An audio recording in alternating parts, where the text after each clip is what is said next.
Thank you very much, and welcome everybody. On behalf of the state of California, we're delighted to have you here in San Francisco, and I personally am very much looking forward to participating in the conversation at my table.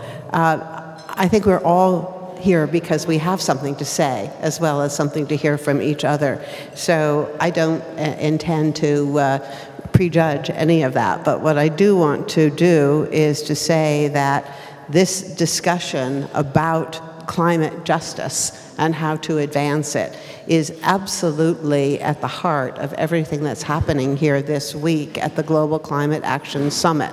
Because what we in California have come to realize is there is no making progress on the climate issue without inclusion of those who are most severely impacted by it. And our solutions will not stand and they will not work unless we have the voices of everyone in addressing this global problem. So I want to especially recognize those of you who've traveled great distances, sometimes braving terrible weather and threats of weather to be here, and look forward to the discussion. And I will turn the microphone over to our esteemed co-host, Patricia Espinosa. Thank you, Mary. Thank you very much, and thank you for hosting us all here in this beautiful city of San Francisco. It's really a privilege to be able to visit this great state and this beautiful city here in the US where so much is happening, and to be able to join you in the movement to address climate change in a very, very dedicated manner. It's really a pleasure to co-host the event together also with the Mary Robinson Foundation, with my dear friend, Mary Robinson.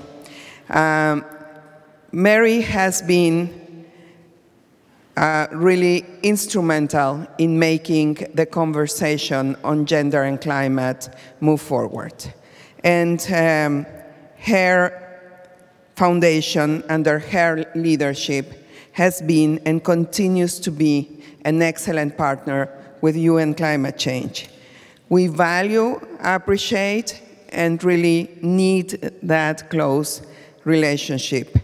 I want to say that really without Mary's and Mary Robinson's Foundation leadership, I don't think we would be where we are today regarding women and climate change.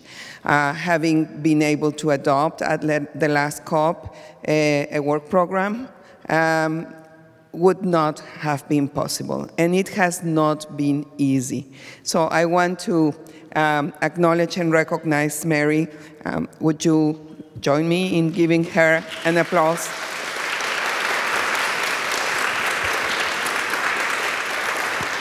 Thank you, Mary. And it's really great to be here in this room, beautiful room, with so many leaders from different areas. I want to particularly acknowledge the presence of former President of Chile, Ricardo Lagos. Thank you. Thank you for joining us here. Your presence highlights that this agenda is not only for women to take care of, so thank you. I know of your dedication on this and many other development issues. And I want to acknowledge also the presence of Minister Inia Sereratu, the climate champion from Fiji, the COP23 president for the meeting that just took place last November. But as you may know, the presidency goes on for 1 year, and it will only finish when the meeting now in Poland starts. So Inia, thank you. Thank you for your dedication. You're traveling the world and raising awareness and the ambition. I would also like to acknowledge the presence of the Prime Minister of Barbados.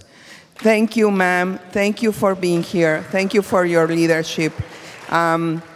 The situation in the Caribbean islands is particularly relevant in this conversation. And the role that women in the Caribbean islands are playing is really enormous. So thank you for your dedication. I look forward to exchanging with you and working with you in this. It would be impossible to mention all of you, what you are doing, but please, please accept my recognition and my gratitude for everything you do in your work every day. So we really need to make steps forward in the recognition of the central role of women in the struggle and the importance of that role in the struggle to address climate change and the importance of the role of women being reflected in the negotiating tables. And this dialogue is certainly one more step towards that.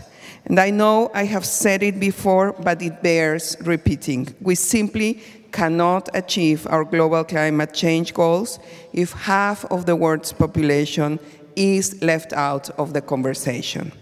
Women have to participate in the design, planning, and implementation of policies and actions to address climate change in order to ensure that sustainable development leaves really no one behind. And this will benefit, of course, women and girls, but it will benefit communities and countries as a whole. So I do hope that the exchanges today will bring us forward in that path. And I want to express that you can count on me on my behalf and also on behalf of the whole Climate Change Secretariat. Thank you. Thank you for your inspiration, and please keep up the very good work. Thank you very much, Patricia, and thank you, Mary Nichols. Patricia, you were wedged between two Marys.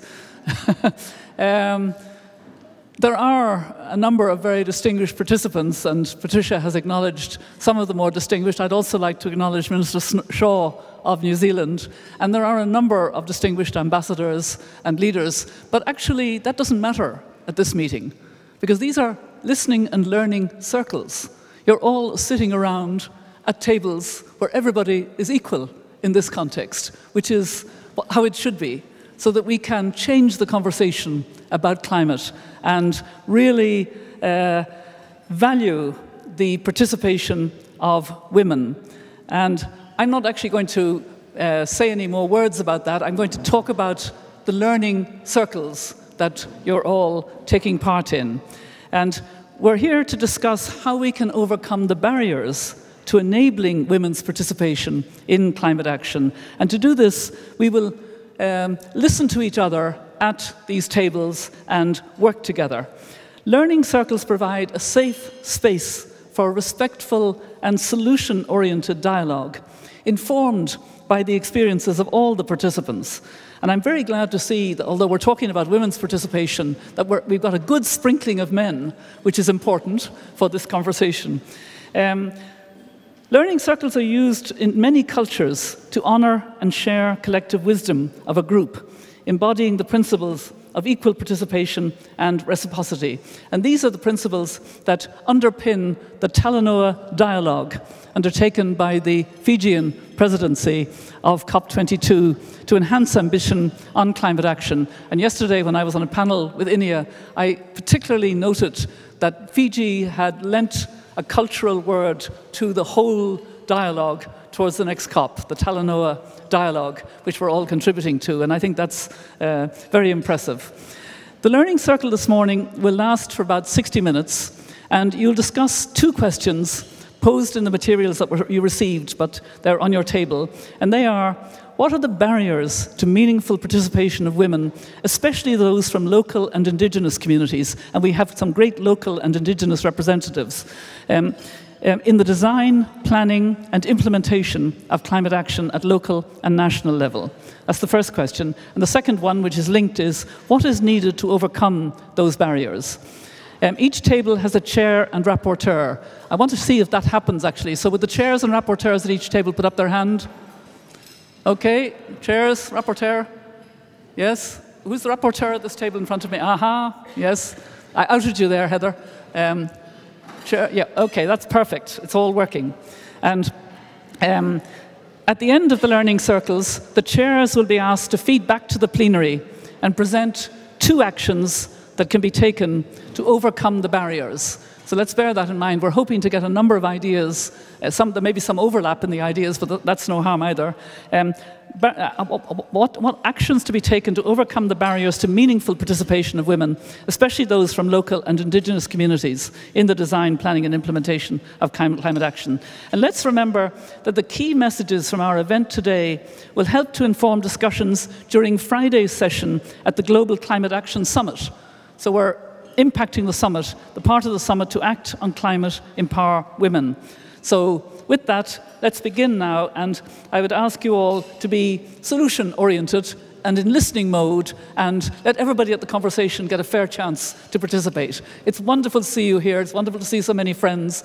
There's a great, what's the word, kind of diversity in this group, which I really like, and so on to get some work done now. Okay, thank you.